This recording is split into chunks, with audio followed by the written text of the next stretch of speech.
E se a testemunha principal de um crime já estivesse morta? E se um réu diante do júri clamasse: uma força maligna me obrigou?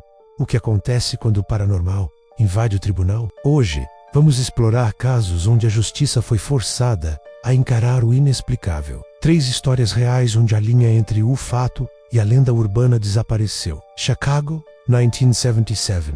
Teresita Bassa, uma mulher reservada, é encontrada morta sob um colchão em chamas. Sem pistas, sem digitais, apenas um bilhete enigmático com as iniciais ACU. Caso parecia um beco sem saída. A polícia investigou, mas não encontrou suspeitos. A família de Teresita estava desolada, sem esperança de que o culpado fosse encontrado. O tempo passou e o crime começou a cair no esquecimento, tornando-se apenas mais um arquivo frio na delegacia de polícia de Chicago. Parecia que o assassino de Teresita jamais seria levado à justiça. Meses depois, algo estranho começou a acontecer. Uma colega de trabalho de Teresita, Remichua, começou a ter episódios de transe. Durante esses momentos, ela falava com uma voz que não era sua. Uma voz que sua família e seu marido não reconheciam. Essa voz pertencia a Teresita Bassa, possuindo o corpo de Remy. O espírito de Teresita descrevia detalhes do assassinato que só a vítima poderia saber. Ela revelou como foi atacada e quem a matou. Ela apontou um nome: Alan Showery, um técnico de manutenção do hospital onde ambas trabalhavam. A princípio, ninguém acreditou. Parecia uma história de ficção, algo saído de um filme de terror. Mas a insistência e os detalhes eram tão precisos que o marido de Remy, desesperado, decidiu contatar a polícia. A polícia, inicialmente cética, ficou intrigada com a quantidade de informações que a suposta voz do além fornecia. Eles decidiram seguir a pista fantasma, mesmo sem muita convicção. A voz de Teresita, através de Remy, disse que Alan Showery tinha roubado suas joias e as presenteado à namorada. Os detetives foram até a casa da namorada de Showery e, para espanto de todos, encontraram as joias de Teresita. Confrontado com a evidência irrefutável,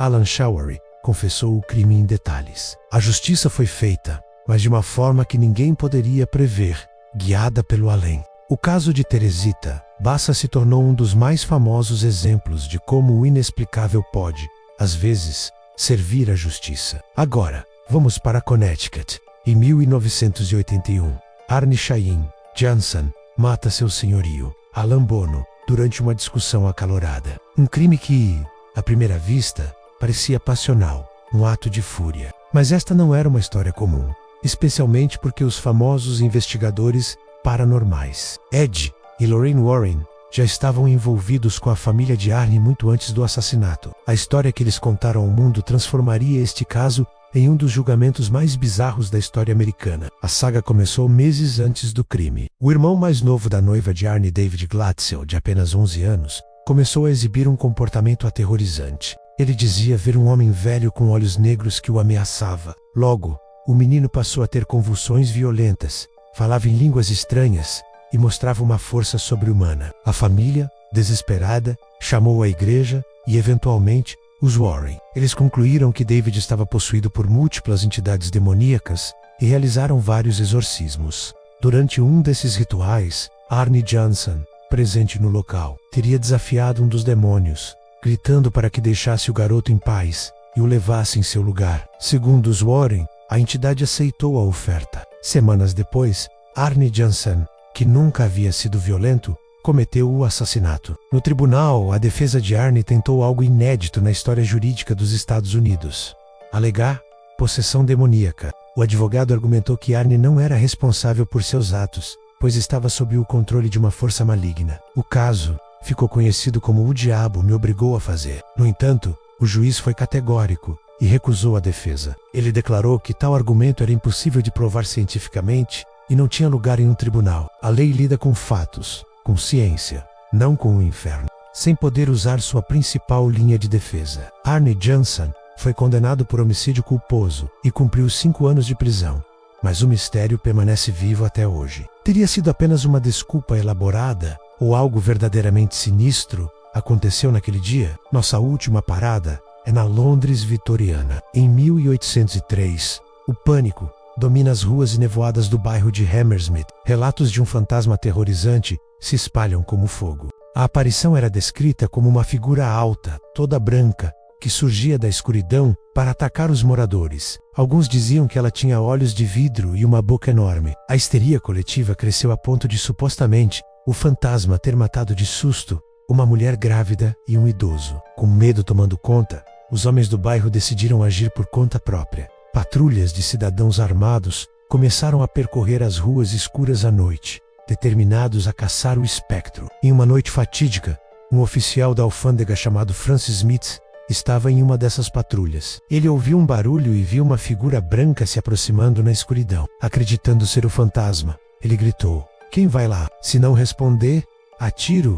A figura não respondeu e continuou se movendo. Francis Smith, dominado pelo pavor, apontou sua pistola e atirou. O flash do disparo iluminou um rosto aterrorizado, mas inegavelmente humano. O fantasma era Thomas Millwood, um pedreiro local que, por infeliz coincidência, usava as roupas brancas típicas de sua profissão, calcos do lona, colete de pele de bezerro e um forro branco. Ele estava voltando para casa. Era o fatal, nascido do medo coletivo.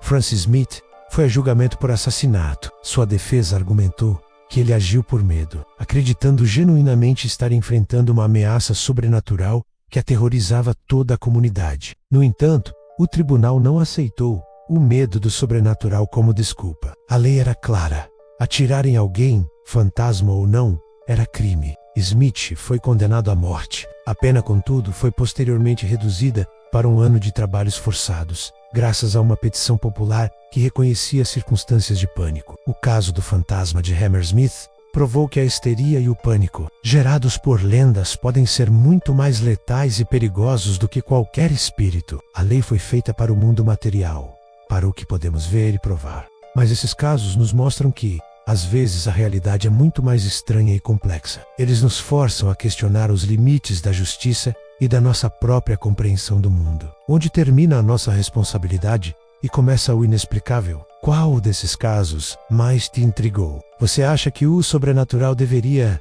de alguma forma, ter espaço em um tribunal? Deixe sua opinião aqui nos comentários. Se você, como nós, busca a verdade nas fronteiras do medo, não se esqueça de se inscrever no canal e ativar o sininho para não perder nenhuma investigação. Até o próximo caso.